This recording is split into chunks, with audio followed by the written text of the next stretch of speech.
Hello everyone, welcome back to another episode of Technologyglance. Today in this video, I am going to guide you through how you can turn on Vibrate on Truecaller. So let's get started. Firstly, open the Truecaller app in your device. Then tap on Calls.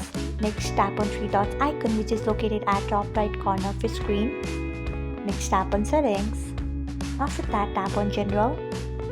Next, you can see the option of Vibrate. Turn on it by tapping on it. So this is how you can turn on Vibrate on Truecaller. Thanks for watching. If you found this guide helpful, we would love it if you hit the thumbs up button below. We upload great new tech tutorials like this one every day. So do not forget to subscribe to our channel and hit the bell icon so that you'll never miss another update.